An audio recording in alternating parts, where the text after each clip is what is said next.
How can you be depressed? How can you be overeating? How can you drink too much when you have everything? What's wrong with you? In the end, I did just reach a breaking point where I thought I can't live with this anymore, and I tried to write my farewell letter, which was really just to my mum. You get into this downward spiral, and this is the first time you're going through this as a young person. You've never heard about anything like this. You don't know anyone that's gone through anything like this. So you feel like you are totally messed up. And you're constantly finding yourself in these situations where you should be happy and you're just not. People would look at me and they'd be like, oh, you've got everything, you know, you're so strong. And when they saw me having the meltdown, they'd be like, I can't believe it. I can't believe that this happened to you. I was all set to do it and in tears and trying to write this, scribble this letter, but I was just so distraught that I couldn't write it properly. And then the phone rang. And I told her how low I was feeling. And she said, just give me a day. There's somebody you need to talk to that I know, trust me. When I was in therapy and my therapist prescribed me, you know, she gave me two options. She goes, I can send you to a psychiatrist, we can get you on some antidepressants, or she suggested that I go out and volunteer. If you don't share your pain, it will consume you. If you don't share your pain, it will destroy you. If you do share your pain, it will set you free. Hi there, it's Light Watkins, host of At the End of the Tunnel. As you know, this podcast focuses on the story behind the story of people who've started movements for social good and all of the obstacles they had to overcome along the way. And one of those obstacles is mental health. And with this past year's pandemic, there's been a surge in mental health cases around the world. So I decided to go back through this past year's episodes and put together a compilation of stories related to mental health specifically and how the various guests navigated their way through. The objective is to inspire you to keep following your heart and not to give in to those darker forces that can haunt all of us at different times and in different ways. Sometimes it's just society trying to make us fit in. At other times, it's internal. The stories in this episode are going to cover the spectrum of mental health, from anxiety to loneliness to depression, suicidal thoughts, as well as the various solutions the guests have used, such as therapy, meditation, volunteering, and adopting a bigger life purpose. I think it's easy for a friend to say, hey, just go to therapy, or you should start meditating and that kind of thing. But to hear the stories firsthand of how someone used those interventions and the kinds of questions they were asking themselves and the action steps they were taking, I think that can have a very profound type of impact on inspiring us to keep going. So I've put together a handful of clips that are about 7 to 10 minutes long each, with various guests such as Ben Nimpton, who started the Buried Life, and Bronnie Ware, who you'll remember from the Top 5 Regrets of the Dying episode. There's a clip from AJ Rilan from #Lunchbag talking about his experiences with volunteering. There's another clip from Jesse Israel, who founded the mass meditation movement called The Big Quiet. And Leon Logothetis of the Kindness Diary fame talks about his before moment when he was suffering a series of meltdowns. I hope you enjoyed this episode. If you're a longtime listener of this podcast, you'll remember some of these stories, but I think listening to them all in one episode is going to be incredibly helpful for those of you who are navigating through a difficult time personally right now. Or maybe you know someone who is and you're not quite sure what to say or do about it. So first up is a clip from my conversation with Emma Menu, who started a platform called Surviving Sundays, which became an outlet for storytelling, self-love, hope, and survival. And her overall aim is to normalize the conversation around mental health and to add solace to the lives of others who are struggling to make it through difficult times by offering community and support. In this clip, Emma describes what happened after a life-altering breakup where she was supposed to move to the United States from London and how she made her way through the darkness. So when I walked out of the apartment that night and kind of didn't look back, it was between Christmas and New Year, so there were no hotels, a lot of friends were away. Immediately I was faced with this challenge of who could I go to in London. I couldn't even get back home to my parents on this particular day, having just arrived a few hours earlier as well. So there was like this fight or flight response. That moment was just all about survival and just getting to a place of safety. And my uncle and the family kind of put me up for a little bit. What then happened was, as I kind of came through that immediate moment, just trying to find a place to be, within a day or so, there was a breakdown. I mean, it was completely debilitating. So I stayed with it's also vague. It's funny how your mind kind of protects you from this stuff, but I left my auntie and my uncle. I went back to Manchester. And I just remember being in bed. Showering was off the cards. Feeding myself. Getting from my bed to, just go to the toilet was really like you're just lying there for like so long, just thinking, I need the bathroom, I need the bathroom, I need the bathroom. Like just willing yourself to just get up and do that. Like meeting you, that's how I describe a breakdown. It's the inability to meet even your most basic needs.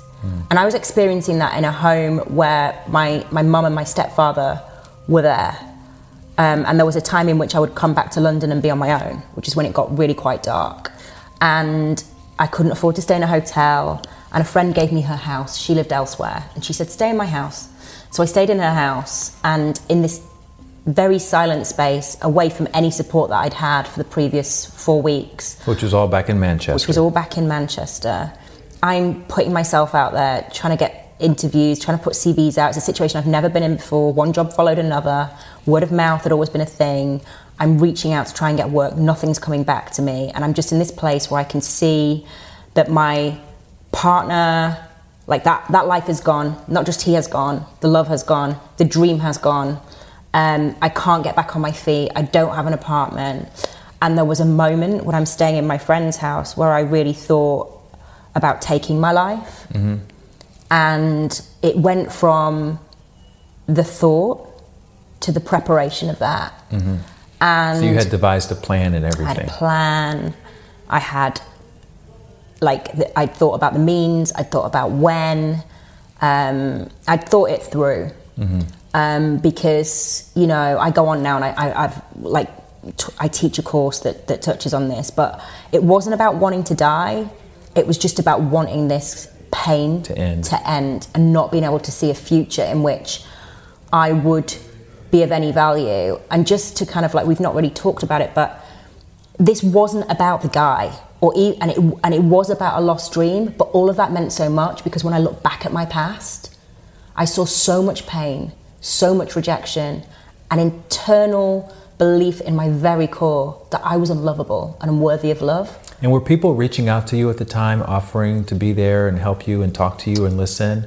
And you felt like I was just being a burden to them, or no one was really reaching out? Some people reached out, and it was somebody actually. So I'd come off social media, and I was quite active on social media. So some people had noticed, but a lot of people are just wrapped up in their own world, or they think you've gone.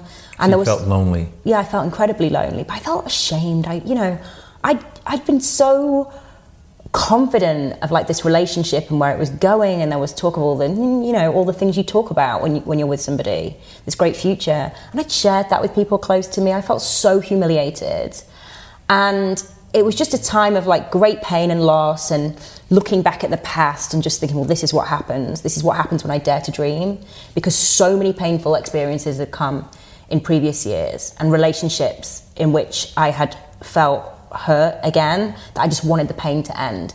And it was in one of these moments where I talk about the sound of silence sometimes, where if you've ever heard that, where the silence actually has kind of a noise, there was a ringing, and I felt so alone, and I had planned that in the days to come, it would be the end.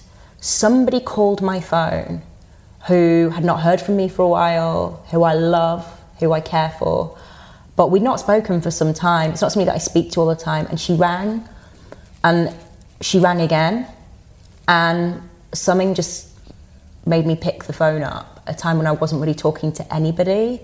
And we had a conversation, and I told her how low I was feeling. And she said, just give me a day. There's somebody you need to talk to that I know, trust me. And she came back with a phone number of a therapist that I would go on to meet. And I'd had experiences with therapists in my late teens, had some really unfortunate experiences in the therapy room with people that just either weren't for me or who I believe weren't practicing in the right way. And I went and met this lady that went on to be the figure that has been the most central in my healing. And through my conversations with her, I learned, I found a path of recovery. And it's through those experiences that go beyond therapy to the things you have to practice in your life. But through a 50-minute session, once a week, sometimes twice a week, where I could go into a space when I was in crisis and be held by somebody in that space, I was able to firstly address the crisis that I was in, but she knew. I didn't know. I just wanted to go in there and talk about my current situation. She knew we had to go back. And she waited until the time was right to do that, to look at past events that had contributed to a lot of the way that I was feeling, because that breakdown did not happen solely because of this incident. This was always going to happen. This was the trigger. So that was your sort of tunnel moment.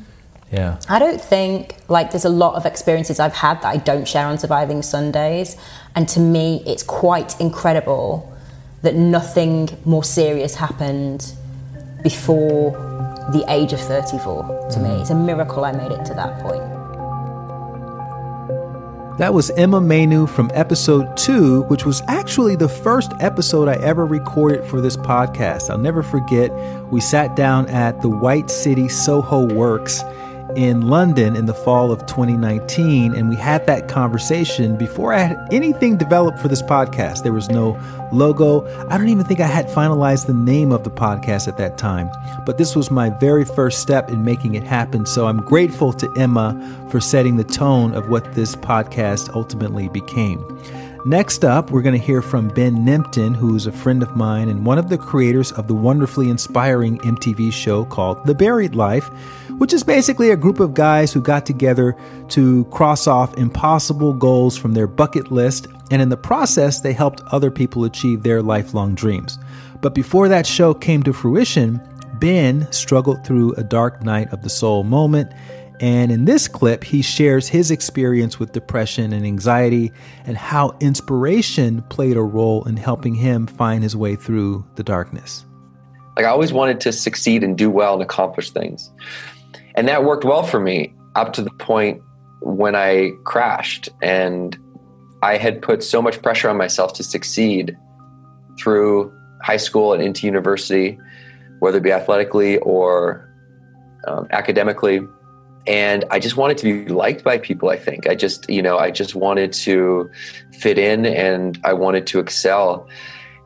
And I was on the national rugby team. We were training for the World Cup. And so the pressure was building as we were preparing to go for our trip overseas. And I played the fly half position, which was a high pressure position. And you were like the quarterback and you also kicked all the field goals. And when I was in high school, at the championship game in high school, at the end of the game, I missed a kick that could have tied the game for us.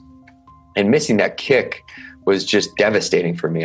I really didn't recover from that mentally. I felt like I just was a failure or I was someone that just would choke under pressure. And so leading up to the World Cup, I thought, Jesus Christ, that can't happen again. I can't miss an easy, what if I miss a field goal right in front of the goalpost at the World Cup? What if I blow this once in a lifetime opportunity?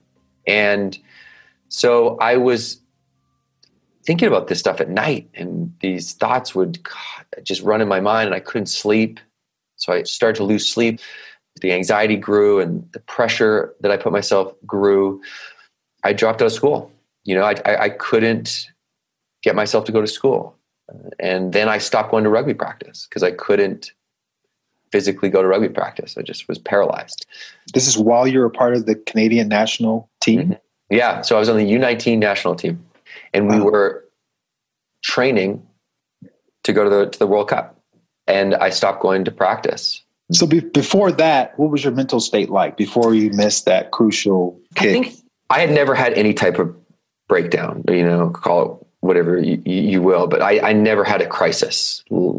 At this point, this was my first year at university. This was the first time I'd ever gone through anything remotely close to this. And this was debilitating.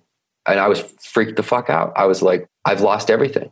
It was so terrifying to think about how dark the darkness could get, right? Like I remember just laying at night and just thinking, I hope this doesn't get any worse, because I just don't know if I can take it. And that was the scariest part, was just like, not necessarily how bad it was, but how bad it could get. And so you get into this downward spiral. And this is the first time you're going through this as a young person. You've never heard about anything like this. You don't know anyone that's gone through anything like this. So you feel like you are totally messed up. You have no context and you don't understand that actually half your other friends are probably going through something similar or have gone through, some sort of mental health crisis, or, like this is just what happens sometimes as you grow and as you start to learn about what you need to be healthy, and obviously this was an extreme situation and episode that I was having. So was there pressure from the outside? Like people were upset with you, like they would send you letters and notes, or was it all self-imposed? It was all pressure, all self-imposed pressure. I think there were social pressures that people put on me just by the nature of my position and what I was doing. But when I got dropped from the team, from missing practice. Yeah, from missing practice. And ultimately I told the coach that I had a herniated disc. And I said, I couldn't do it. Yep. Who were you talking to before you did that? Did you have anyone to bounce this off of? Or you just literally was dealing with this on your own? I was talking with my parents, but my parents are two of the most supportive people in the world. But sometimes, I think especially at that age, you kind of deflect like their support. You don't want their help. Of course. And for me at that point, I didn't, especially my mom, she used to be a psychologist. And so I was, just like, I don't want my mom to be my psychologist. And there was a lot of things going on, but I wasn't really talking to anybody. I tried talking to a therapist, but again, I was very much of the mind that it was a weakness, like to do something like that. And I tried taking some medication, but again, I did not want to, and I really didn't take it. I maybe tried it for a couple of days, and I felt so on my own that I wasn't talking to my friends about it. And I didn't talk about my friends about it until a few months later, after I had already I became a hermit in my parents' house. Like I wasn't able to leave the house really. Like my parents would just encourage me to go for a 15-minute walk. And most of the time I would go down the stairs, and when I heard them shut the door behind me, I'd go hide in the driveway. So I was just immobilized by this. Traditionally, happy-go-lucky guy, outgoing, love socializing, and all of a sudden it's did you have any spiritual foundation at the time? Any sort of practices or anything you were doing that was, even church, anything that was helping you stay kind of grounded or get perspective? Not really, no. It wasn't until later that my mom really forced me to learn how to transcendental meditate, use TM, and I learned how to meditate. And that's been kind of something that's been hugely important for me, especially around the lack of sleep. Like if I can't sleep, I'm able to meditate and quiet my mind, and I'm able to fall back asleep. So this was just a very isolating, scary time for me. And it lasted for months, like many months.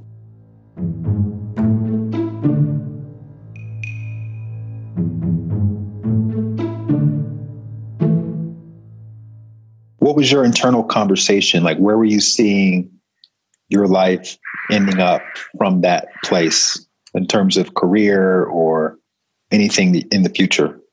It really was very little future for me. At that point, I thought all I could think about was the negatives, what I had lost or what had come crumbling down, that it was going to be hard to recover from this, like how am I going to go back and get back to school and, get back, hang out with my friends again. And a couple friends would sort of like stop by, like once people started to kind of understand what was going on after I just wasn't showing up anywhere.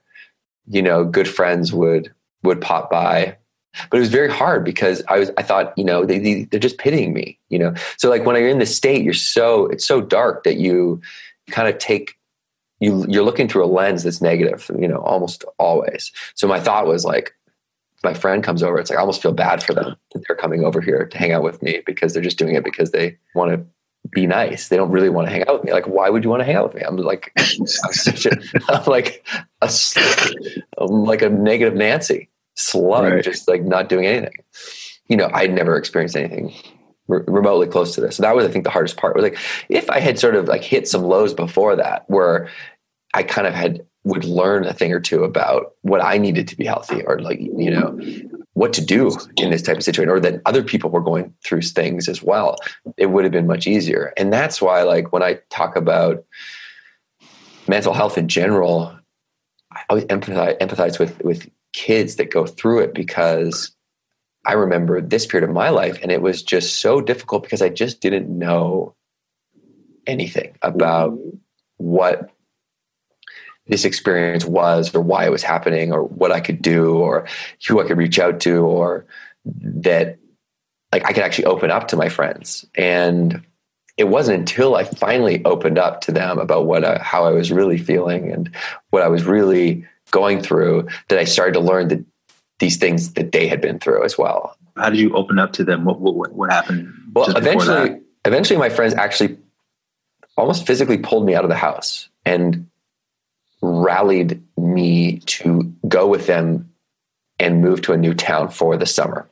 So I dropped out of school. I was out of commission. The summer came around and a group of my friends were going to work in a new town, just, grab a summer job and come back before, the fall semester. And they kind of insisted that I go with them. And that ended up being one of the best things that I could do, because I was then forced to start to make decisions. And I was forced to begin to take action, even though it was uncomfortable and I didn't want to. I was forced to do so, which ultimately proved to myself that I could do these things. So for instance, I had to get a job. And so even though I was anxious and I felt like I didn't have anything to offer, and I forced myself to go to an interview, and I got a job at a restaurant. And then I started working at a restaurant. I started earning a bit of money from working in the restaurant. I started interacting with people that didn't know that I'd just been at home for 6 months being depressed. And I started to gain confidence.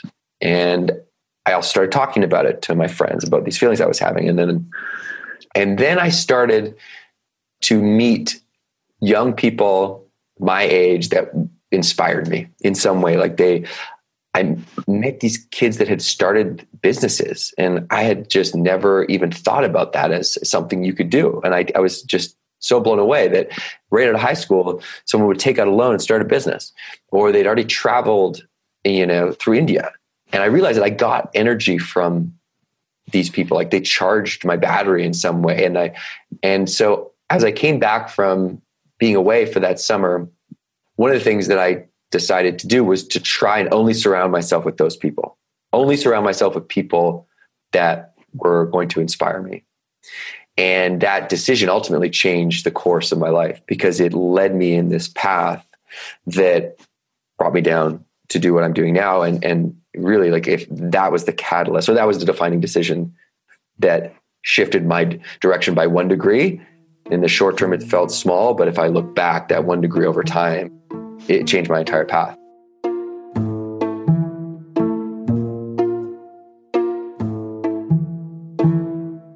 How did you do that? Did you ignore people's calls? Did you seek out, cold call people who you wanted to hang out with? Or how did you do that? How long did it take to kind of curate that group of positive influences? So first I started actively seeking out people that I felt were inspiring. So to give you an example, there was a kid that was 2 years younger than me in high school, and he had started a clothing line. And I was just blown away by this clothing line that he created out of the blue. He took out a loan and he had created this really awesome line, but also there was a give back component to it. And I just went up to him and like, I didn't know him too well. I said, "Man, I love what you're doing. Is there any way I can help? Is there anything I can do to get involved?" And he said, well, you could try and get some press for me, anything like that would be super helpful. And I remember reading on the front page of the national newspaper of the style section, there was an article, and it said, if Josh thinks it's cool, it's cool. And it was back in like the cool hunting website days. And it was this kid, Josh Spear, who started his own cool hunting site called joshspear.com. And he would post stuff that he thought was cool, and then it would blow up. And I thought, man, I bet you Josh would love this clothing line. And I went to his website, and there was an email there. And so I just emailed him and said, listen, I wanted to send you a t-shirt of my friend's line. I think you're going to love it. And he got back to me. I was like, holy shit, Josh. And we sent him clothes, and he did a huge profile on the blog. And I was like, holy crap, I can't believe that I just made that happen. Right. And you didn't know either of them before you met the guy with the shirts. No, I didn't know either of them. And it was like a meaningful thing that I had been able to pull off. It also was much easier than I thought. Right. This guy was just so accessible, like a front page of the style section. And while you were writing him, you thought, okay, I'll just do this just to build momentum, but no, nothing's probably going to happen out of it. Or did you? Yeah, no, I was just like, hey, I want to help. I want to get involved in this. And so after that moment, when I was like, okay, I can't believe that I got this guy, my friend, his clothing line in this blog. I thought, man, if my friend Aaron made this clothing line, like, I wonder what I could do. After I just had this experience of being able to help him out and sort of realizing that maybe that's like not as hard as I thought it was going to be. So I thought, well, what could I do? And then I thought, I really would love to make a movie. I'd really love to make a movie or a TV show with my friends. That would be so much fun. And I'd seen a video on Facebook. This is 2006, right? This is when Facebook was just still, I think, in colleges and universities. So my friend, I wouldn't even call him my friend. I knew him from the neighborhood. Like, he had taken my sister to prom. That's the only way that I knew him. He had made a video of him and his friends at their first year as freshmen at McGill University in Montreal. And it was just this like super fun kind of like, they were pulling pranks and they were having fun in their dorms. And I was like, I called up this kid. I said, Johnny, you make movies. Like, I've always wanted to make a movie. Like, what if we made a movie together? And he said, oh, you know what? I was just talking to my friend Dave about something exactly like this. And Dave had gone to my high school. I said, I know Dave. He's a breakdancer. He's a crazy kid that's 2 years younger than me. I said, I'm going to call your older brother, Duncan, who's my age. I'll see if he wants to get involved in this. And why don't we all start just chit-chatting about making a movie next summer or something? That'd be so cool. So that was Ben Nemtin from episode 3, if you want to go back and listen to the rest of his story and how that experience led to the creation of The Buried Life. The next clip is from the top 5 regrets of the dying author, Bronnie Ware. Hers was one of my favorite episodes in terms of range of experience, probably because our stories align so much. She's been a vegetarian, a meditator, a nomad, a bit of a gypsy. She's worked with dying patients for many years. She had very little interest in anything conventional. She tells the story of healing her body spontaneously at one point. But what surprised me the most was her dark night of the soul moment where she got cracked open, as she calls it. She found herself suicidal and making a plan to end it all when something seemingly miraculous happened. Let's listen in. Once the funding ran out from the jail, my energy was just getting lower and lower, and some new neighbours had moved in next door to the cottage I was living in, and they were fighting all the time, so it wasn't a nice home environment either. And so I just had this calling to move back to the country, and I hadn't lived in a rural area for years, like 25, 27 years or something. And so I rented this house on a cattle farm, a vegan on a cattle farm. And it was right by a creek, and it was beautiful. And I just thought I'll just have a little break. I had a little bit of savings. I thought I'll have a break for a month or so, then I'll start looking for some sort of work. And during that time, it was just like someone unplugged me from the wall, and I just fell into a dark pit. I just had no energy to do anything and ended up in a really huge time of suicidal depression where I just felt like all the work I'd done on myself and all the acts of courage I'd taken and all the decisions I'd done that was honouring my heart and I still I felt like I hadn't got anywhere. I was like, okay, well, I'm still here. I'm still in pain, emotional pain. I'm still financially not strong. I'm still not knowing where I belong. And so it got really bad, shockingly bad. But I found an amazing counsellor. And counselling in those days wasn't as big in Australia as it is in the States. And so it was quite something I wouldn't tell anyone I was having counselling. It was that sort of stigma in those days. And she was just brilliant. She just said, what are you doing? You're trying to go for a gold medal in the Carers Olympics, and you got to look after yourself. And she just helped me amazingly. But in the end, I did just reach a breaking point where I thought I can't live with this anymore. And I tried to write my farewell letter, which was really just to my mum in apology.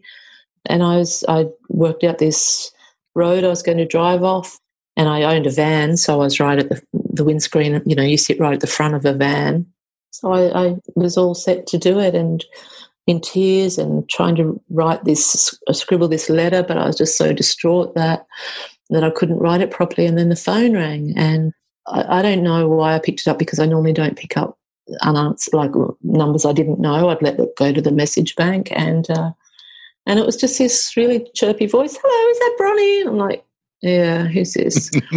And she said, I can't remember her name, but it's so and so. And she was from a health insurance thing, offering me ambulance insurance, and my number was silent. I hadn't given it out to anyone. I'd protected it for years. I'd always sort of been really private in my personal details, and here's this woman just ringing out of the blue and reminding me that, I might not actually succeed in killing myself. I might actually need an ambulance and be even worse off. And, then I just thought, okay. Okay. So I just no, I don't want any ambulance insurance, thanks. And just sat there. I'm not going to need it anymore. No, exactly. Yeah. I have a question about this experience. So you also mentioned that there was a friend of yours that would call you and he'd say funny stuff like, you better not be killing yourself right now. Yes. Is there anything that anyone could have done to help you get through that period, looking back on it now, or maybe even thinking about how you were, where you were at the time? Because I know I just had a friend commit suicide recently, and I was in touch with him. And I knew he was having suicidal thoughts. And I'm just curious, from that vantage point where you're in it, is it about people calling you more? Is there anything people can do to kind of help? Or is it just a lost cause? And obviously there are exceptions and everyone's thing is different, but just I'm wondering what your experience was. Well, you can't escape yourself. So it doesn't matter how much support you might get from externally. You still have to deal with the internals, but meditation is probably what saved me. During the day, I would still somehow sit and still have that sense of connection with divinity and think, okay, there's still love somewhere within me. But I think that the greatest thing we can do for anyone with depression is accept where they're at and not try to fix them, because that puts a lot of pressure on people, and we are naturally good people. Humanity is naturally good and wants to support each other, and we do naturally care for each other, and underneath all the other fear and nonsense, but we are naturally good instinctively. And it's so easy to just want to fix people, but I think that acceptance is probably the thing that actually was the greatest act of love that I received, because it made me feel, okay, I've got support there, but I've got support no matter what, and I don't have to pretend to be better today, and I don't have to take their advice. And, a lot of friends dropped away because they just couldn't handle me. I was in that space for about 6 months, but those that stayed they weren't trying to fix me. They were just like, well, how are you today? And I'd say, well, I'm, I'd swear and say, I'm not so good. But then they wouldn't sort of say, you've got to get out and meet more people, or why don't you try this or try that, because they knew me well enough to know I was giving it my best shot to heal as it was. And I think I just had to be, and I think at some point all of us have to be cracked open, and that's how it came for me, that it cracked me open through depression after giving for so many years and not receiving. And if we're trying to distract people from that lesson, I mean, some people, like your friend, won't come back from it and they will take their life. But there's a lot of people who would go through depression that if they were given acceptance and the right environment to heal, eventually they would actually come through it and think, yeah, okay, I'm starting to come through this. Life's feeling a little bit, just a millimetre lighter today. And the next day, oh, it's okay, I'm feeling a little bit lighter. And eventually, it's not an overnight thing, but you do, there is a turning point. I got a sense from your book that the depression for you just kind of lifted. Was it more of a gradual process than what you articulated in the book? No, I mean, it did lift. It lifted, like the actual, like, suicidal thoughts, the doom, the heaviness, that did lift for me. Absolutely, it lifted. But what I mean is, like, this, it was still a gradual process to get back into life. Got it. To find my way back into being capable of working. And so it was just like each day, like, okay, I'm feeling a little bit more capable today. Today I can do this. I could drive to town and have a conversation with the shop assistant or whatever. But yeah, my life transformed really quickly, and that's when my blog took off straight, almost immediately following that, where I just said, okay, I'm coming through, I'm through the worst of it. The ambulance time was a turning point, and I knew then, okay, I'm not going to kill myself. I've got to that point where I was that close to doing it. I want to value the gift of my life now, show me how to live in a different way. And so that's how the cloud sort of lifted, and my eyes were open to new colours, and it was like the whole farm was illuminated, like I'd come off some really, like I'd been in a 20-day silent retreat or something, and everything, all my senses were heightened. And yeah, it was pretty phenomenal for me how it all happened. Again, that was Bronnie Ware from episode 24. I highly recommend listening to her entire episode if you haven't already. She'll definitely inspire you through her many stories. Okay, that's 3 down and just 3 more clips to go. Next, we're going to hear from #Lunchbags co-founder AJ Rilan, who shares his experience with mental health and the 2 options he was given by his therapist, which was go on medication or go out and volunteer. Let's see which one he chose and how it turned out. My mom and a lot of her side of the family suffers from depression. So my entire life, my mother was on antidepressants. And, there was a point, when I was really young, I had actually found her laid out, attempting to take her own life, and by taking way too many of her prescription medications. And I was the one that had to call 911 and bring her back. And I was pretty upset because, again, it was just me and her. And I always kind of had this lingering sense of that I was going to be left, right? I was already kind of born into a situation where I only had half of my parental group. And then my remaining parent was like trying to go.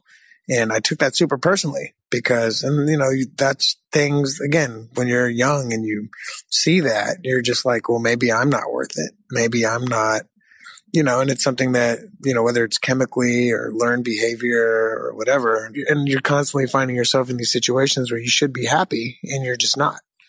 And that's something that I chose to go head up against. And when I was in therapy and my therapist prescribed to me, she gave me 2 options. She goes, I can send you to a psychiatrist. We can get you on some antidepressants, or, and I'm like, I'm not really into that. I'm sure that works for some people, but, not really a path that I want to go down. What else do you have for me? And she suggested that I go out and volunteer. And you tried volunteering that Thanksgiving at a soup kitchen. What was that experience like?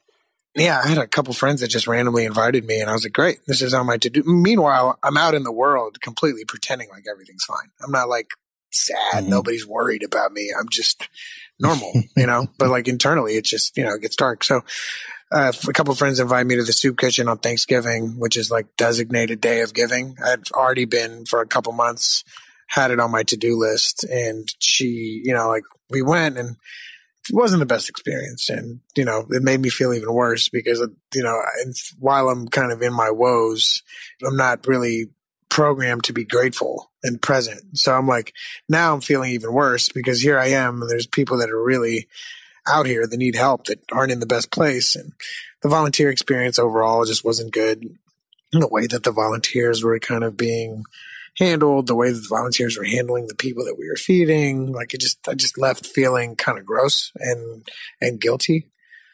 So that was kind of my first like real experience. You know, I volunteered before, but it was more around a prerequisite to finish something or to graduate from somewhere or to get into a program or community service hours and things that were just, you know, with no real intention. So that was kind of my first foray into it. So was the medication looking better after that, or were you thinking I just got to give it some more I just, options? I just like, you know, it's a combination of this too shall pass, right? Or, you know, just kind of deal with it on a day by day. So I think I kind of came back around that Christmas, which is like day 2, designated day of giving. Well, your friend Felicia inspired something around that, right? Talk a little bit about her. Yeah, you know, had an old friend, not in touch anymore, but she was looking for volunteers. It was a kind of a perfect storm, actually. So I'll start with Christmas Eve. I was living with my roommate, good friend, best friend. He had come home with another one of our friends. So William was my roommate, my other buddy JD. We were all friends. They had gone out to Target that Christmas Eve, and they kind of showed up and they just came back to the house with a bunch of toys. And I was like, what are you guys going to do? I'm just sitting and sulking on the couch watching TV. And they're like, we're going to wrap all these toys up and we're going to go to the children's hospital and hand them out to the kids. And I'm like, oh, that sounds cool. So I just kind of jump in, start wrapping toys with them. We head down to the children's hospital with the hopes of passing toys out to kids. And it's like 7:30 on Christmas Eve. And we get to the front desk and they're like, you can't just go handing out toys to kids. Like, I'm like, oh yeah, I guess that makes sense. So they're like, you can leave them under the Christmas tree and we'll make sure that they get them. So I'm like, all right, that's cool. We did our good deed, but something kind of felt incomplete and missing. So, I didn't think of anything of it, went home. They went out. I woke up the next morning. At this point, I was waking up super early and I was like, I got to do something, right? Like I can't just keep feeling like this. And I remembered seeing her post something on Facebook multiple times on a super small scale, making like 10, 15, 20 meals, and then posting like a Bible quote or something along with it around like just what she was doing. I was like, I can do that. I can find people to feed. Why don't I just go to the store? So it's like 6 a.m. I go to the local grocery store and I I buy enough food to feed 100 people. And it was like the criteria was like the lunch that your mom would make you in middle school that would make other kids jealous. So like the premium chips, the premium fruit snacks, the good cheese, the good meats, the good bread, the Capri Sun water, Hershey's Kisses, whatever. And then went home and, they were still there. Like, Will and JD were there just getting up and getting moving. And then we invited a couple people over and started very inefficiently making these meals together and sharing what we were doing on social media. Do you remember how much you spent? I spent $126.42. And you got your 100 meals out of that? I got my 100 meals out of that, yeah. And then what happens? What do you do with those meals? We made all these meals. Will started writing up all these Christmas cards, which was a great touch. And we just hopped in the car, played, we were listening to music the whole time. We were, drinking some champagne. We were having a good time. It was like kind of a fun activity and ended up being 5 of us. We rolled down to Venice, Santa Monica, passed these meals out and kind of had this amazing feeling individually. And we all ended up spending Christmas night together and having dinner together and just kind of talking about the day and how it made us feel. And at that point, I kind of understood why I was told to go out and do something, be of service and be selfless and, do that type of thing. It kind of clicked for me. And, second nature, we shared what we did on social media and we jokingly called it #lunchbag because we were making fun of hashtags and it rhymed with lunchbag. And then we got such a positive feedback from our followers and our friends that we decided to run it back. And long story short, we started doing it. It became something we outgrew my apartment. I ended up owning a restaurant somewhere in between there. And we outgrew the apartment and started doing it at the restaurant. And in the past few years, it's something we've done up until the current quarantine situation every last Saturday a month in LA. And it's spread to over 150 cities all over the world. That was AJ Rilan from episode 7. AJ's entire episode was incredible. He told the story of how he met his birth dad for the first time in his 20s.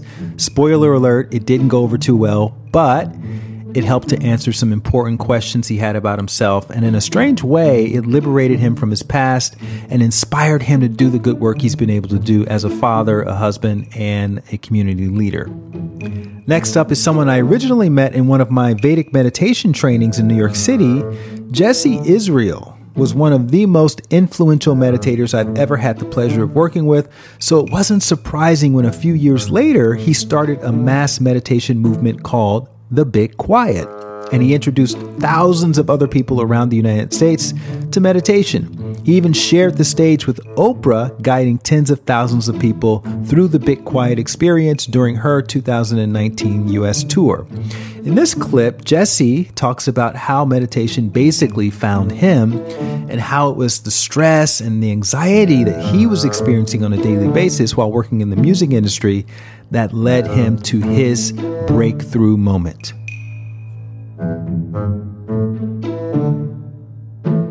I found that I was starting to get really tired. I was like 23 and had this seemingly really successful, exciting thing going on. And again, I was super grateful for it, but I was getting very fatigued and quite exhausted. And I'd get home from work and I would feel so stressed in my body. I looked unhealthy and it just didn't feel right. And I could just tell, I was like, this is not going to be sustainable. Like if I'm 23 and feeling this stressed, this is not going to be good as time progresses. And I was getting sick a ton. I was sleeping poorly. I would get really anxious speaking in front of groups. And also I was really blocked sexually. This was like a really interesting thing I was going through then, was like, I was this young guy and like really wanted to be active and dating and meeting women. And I really felt blocked sexually. So, it started to become clear to me that like the more blocked I was with myself, the more blocked I was going to be with other ways I showed up in my life. And I didn't feel like I could really talk about this stuff with my peers. It didn't really seem like the type of thing you talked about as a man. Didn't seem like a thing that you talked about in the music industry. Luckily, that's changing today.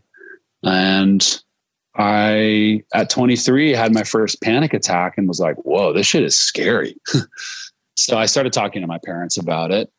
And my dad had always really been into Buddhist philosophy. Although he's a Jewish man, he liked Buddhist philosophy and started telling me, sharing books with me and stuff that I found to be comforting.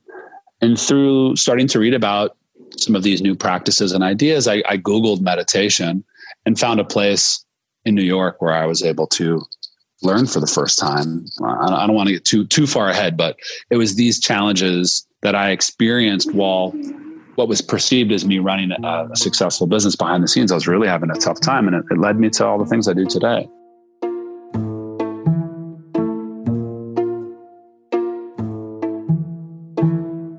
Right. So this is great. I would definitely want to dive into that. I want to go back though for a second. You mentioned, You said you were stressed in your body. Aside from not sleeping, what does that actually feel like? You get home, what do you actually feel in your body that makes you feel you're stressed in the body? And I would feel this sensation in my veins that was like, it felt like there was like a hot oil, almost like oil moving through them, which I think I've later learned is the sensation of cortisol moving through the body. But at the time I was like, this sort of this icky feeling. I would feel a tightness in my chest, which is where I often feel anxiety in my body. And this feeling of discomfort and like a slight sense that things were going to be bad, like there was doom ahead. But more than anything, I felt almost crippled by not knowing what to do about it and not feeling like there was something I could do about it. And where was the first panic attack? First panic attack, that was in my bedroom. Actually, I was home visiting my parents in LA. And it happened when I was in my bedroom. And I remember like my heart beating super fast, getting like really flushed with heat, feeling a tightness in my chest that was unbearable. And this sense of doom, this sense that the world was going to end. And my body was, ultimately just overloaded with anxiety and stress. It was breaking down.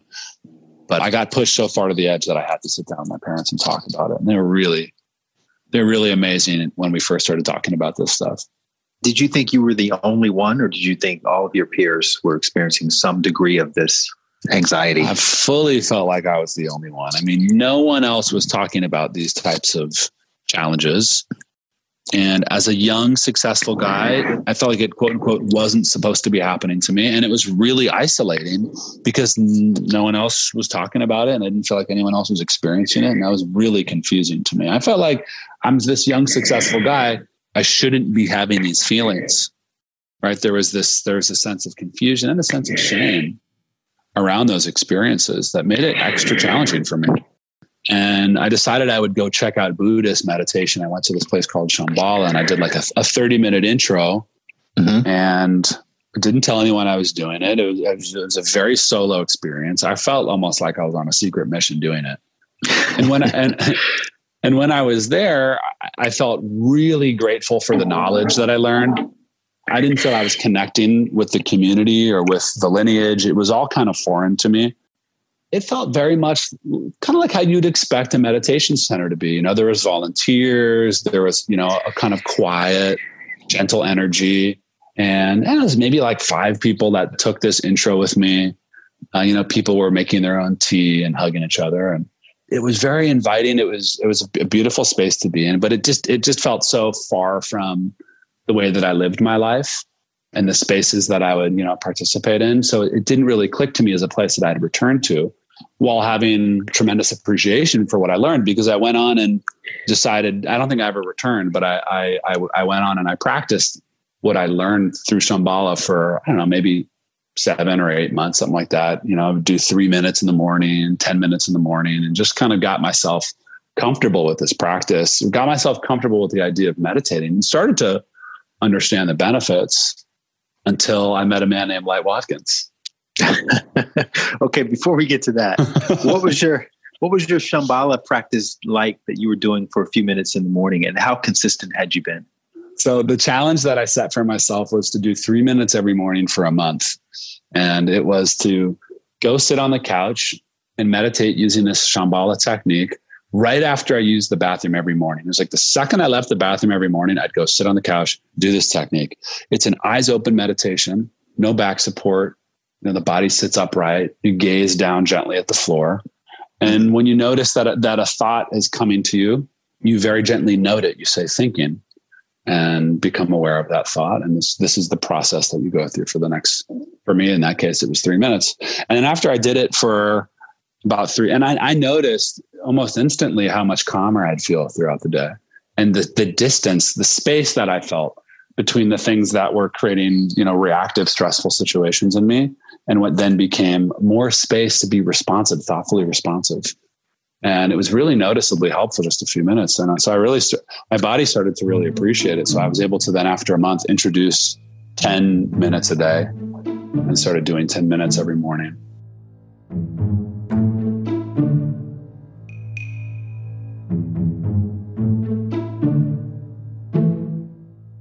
Were you telling people about the Shambhala Center, or I know there was a conversation that occurred between you and Graham Littlefield. So just take us through that moment.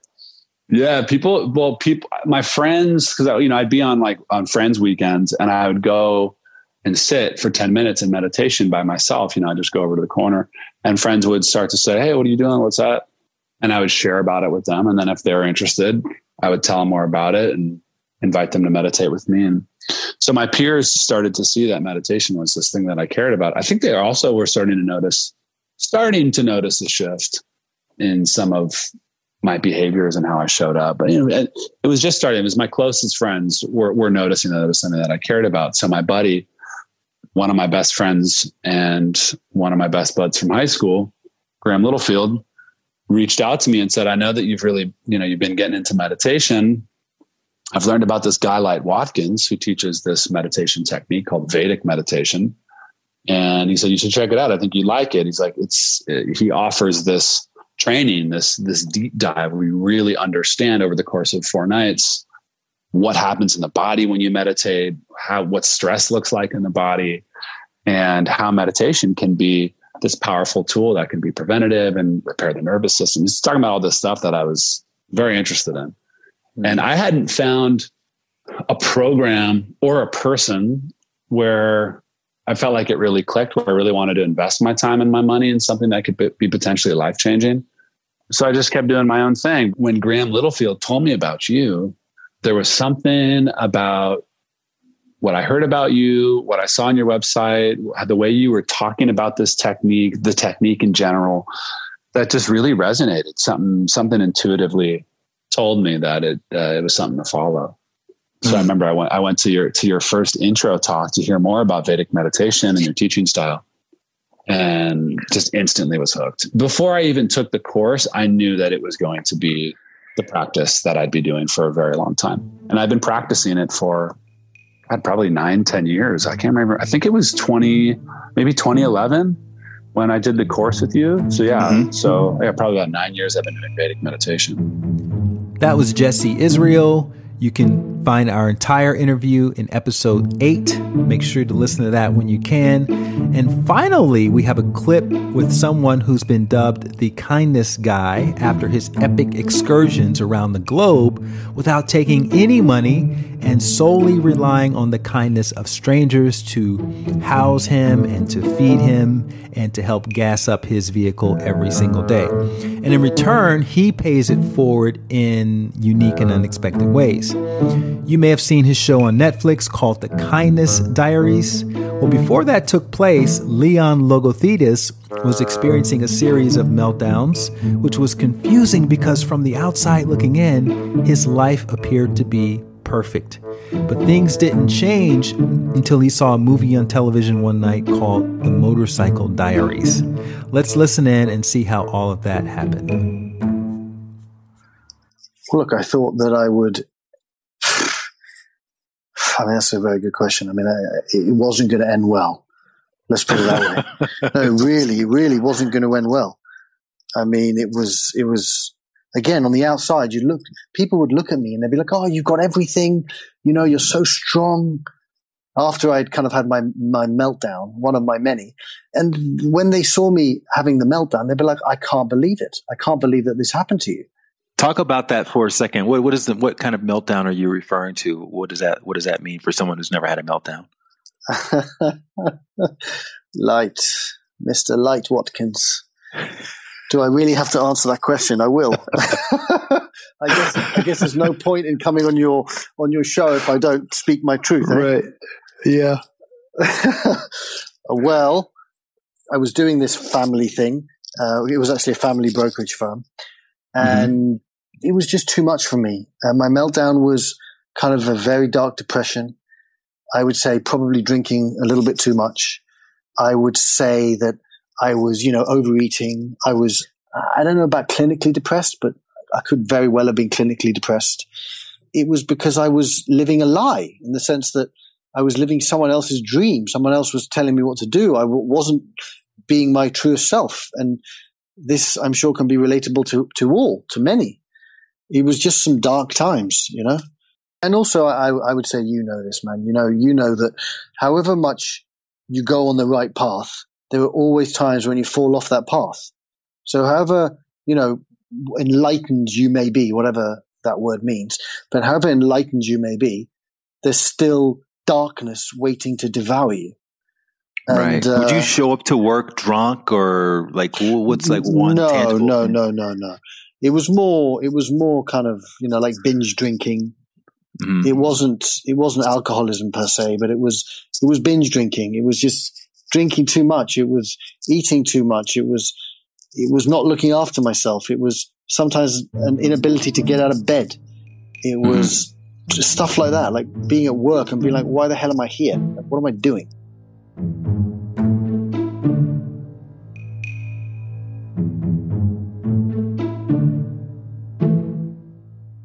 And at what point did you just decide I just can't do this anymore? And what was that moment like? Well, that's an interesting point. So I basically watched the movie The Motorcycle Diaries. It was totally random. I just turned on the TV one day. It was about to come on. And I just watched it, and I was just mesmerized by it because it's a romanticized version of Che Guevara traveling around South America relying on kindness. And the interesting part was, in the movie, Che's father wanted him to stay and be a doctor. And he's like, no, I'm leaving. So he left. And then he goes on these adventures and he connects with all these amazing people. And he has good days and he has bad days. But he finds himself in the eyes of others. And he's living on kindness, right? The kindness of strangers? Basically, yes. I was like, look, there's another way to live. I don't have to sit behind this desk anymore. I don't have to follow other people's dreams. People live from their hearts, not just from their heads. It's not just all about making money. There's a whole, humanity is waiting to embrace you, the good and the bad. It was just an awakening. So then do you go to work the next day and tell everybody to kiss your ass, or how does it work? How do you extricate yourself from? It's difficult to tell your father to go kiss your ass, so no, I never did that. What did you do? It took me a little bit of time. It wasn't like an overnight thing, but that was the moment. Once that happened, I knew that it was done. And I just told them, look, guys, I can't do this anymore. Clearly, I'm not functioning properly. Clearly, this isn't something that I'm able to continue to do. And I want to move on. And I did. And they just said, okay. Well, I don't know about that, but they didn't try and stop me. Well, they couldn't have stopped me. I feel like so many people are in that exact same situation, because you have the biggest influence in a lot of people's lives are their family. And if your family has been fortunate enough to have their own business, and that business is fortunate enough to be successful and to provide for so many people, and that it's become sort of a heritage in people's families and they want to keep it going, yet you don't want to have anything to do with that for whatever reason, that's got to be one of the most difficult things to do, is to pull away from that, particularly if it involves you being a part of some financial gain associated with that relationship. So can you talk a little bit about that in terms of your decision making? Yeah, I mean, sometimes pain pushes you to make decisions that you wouldn't make if you weren't in pain. And this I would imagine is relatable to many. And we spend our lives trying to fight pain, trying to not allow pain into our lives. But pain is a great teacher. And had I not been in pain, I would not have quit. And the quitting enabled me to be sitting here talking to you, enabled me to have adventures and to share my stories with the world and to be touched by many, many people's magnificence throughout my journeys around the world.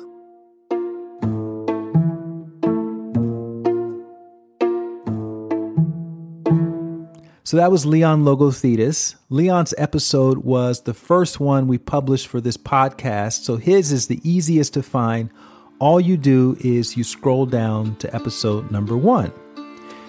And if you're doing that right now, if you look just below Leon's episode, you're going to see a link on the Apple Podcast app that says ratings and reviews. Do me a favor and tap that star all the way over to the right. You can do it right now. I'll wait. Perfect. You just submitted a 5-star review for this podcast, which means more people are now going to be able to discover these conversations. And if you have a few more seconds, go ahead and click that link that says write a review and leave me a quick 1-line review. So I appreciate those of you who have left a review for taking those few seconds to do so, which honestly is the best way for you to show your support for this podcast. So if you haven't done it, please do so soon, and I thank you in advance for your support. I hope you truly enjoyed our retrospective. The way it came together was interesting, and I think I'll make an annual tradition of it, picking a specific theme each year and featuring clips from that year's episodes that align with the chosen theme. As always, you can find the show notes and more resources, including the photos of the guests you just heard, at lightwatkins.com/tunnel. That way you can put faces to names. And while you're there, you'll probably get a pop-up link to sign up for my daily dose of inspiration email, which is a short and sweet daily motivational message that I send out every morning at 6 a.m. Pacific time. It's recently been turned into a book called Knowing Where to Look, 108 Daily Doses of Inspiration. I'm super excited about that. It'll be out in May of 2021. So please sign up for those and tag me at Light Watkins if you share this episode on social media. Otherwise, I'll see you back here next week with the next amazing story from the end of the tunnel.